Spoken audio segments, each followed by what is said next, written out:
Okay, guys, we got the pho broth here with all the meat. I've removed all the bones you can see there. It was pretty much neck bones, back bones, rib meat, so forth.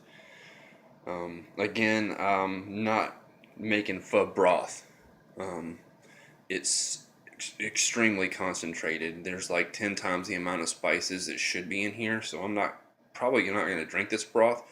The goal is to get the meat to soak up as much of the flavor as possible, so that when I rehydrate it, it's gonna make me a broth that's gonna be more like pho on the trail. I throw some rice noodles and some veg in it, and we're good to go. Um, Stick with me here for a minute, and I'm gonna show you the meat.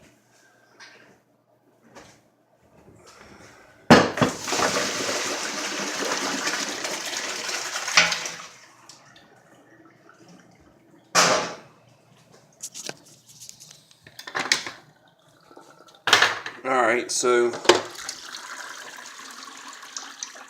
I started cooking this yesterday afternoon, probably about 1 o'clock or so, and you can see the meat's it's just strings apart. I'm going to kind of speed things up so I can show y'all part of the next process. And we've got our meat, and it's all strung apart. And then we're just going to want to ideally let it dry a little while. I like to put it in the fridge and cool it off, let all the steam get off of it. But I'm just kind of demonstrating for y'all right now. So we're going to throw all the meat on here. You can see I'm leaving pretty big gaps, and this meat is just strings, really. So I want to try to leave it, some of it intact, because when it rehydrates, I want to have a piece of NSA comes out. I want to have some meat as well as, broth and mush.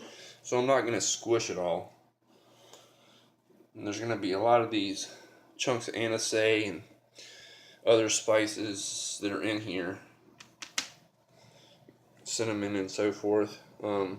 I could pull it all out. I'm not really concerned about it so much. If it ends up in my soup later, it'll add flavor, big deal.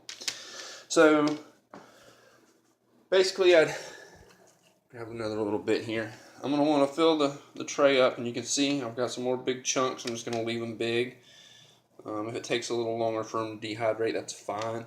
Deer's really lean, so it dehydrates real well. If this was pork, I would only do a part of the pig. I wouldn't do the whole thing. I'd do like just the back strap area or the tenderloin. There's just not a lot of fat in it, so fat doesn't dehydrate well. It doesn't stay dehydrated well, so it'll end up growing mold on you or not being good later. We don't want that. So this is where we're at. Take this tray. I'm going to show you guys over here my dehydrator. It's not a very big one, but it's commercial grade. Thank you, Donna. She got this for me for Christmas. I've been using a little one from Walmart forever.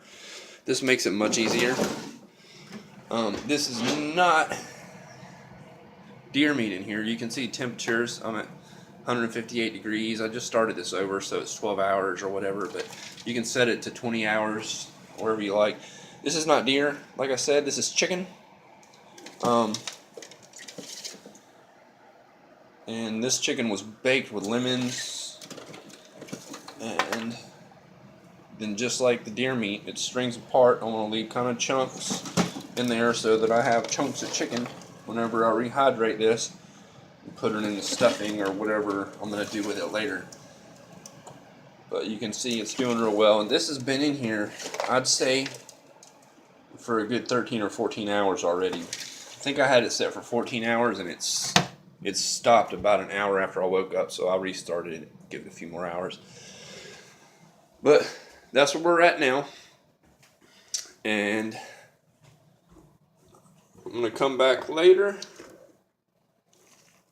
and show you guys what's going on in the oven. It's got a few more hours So I'm really ready to take it out. We've been doing 240 degrees. We're probably about 18 hours now. I'm gonna go for 22.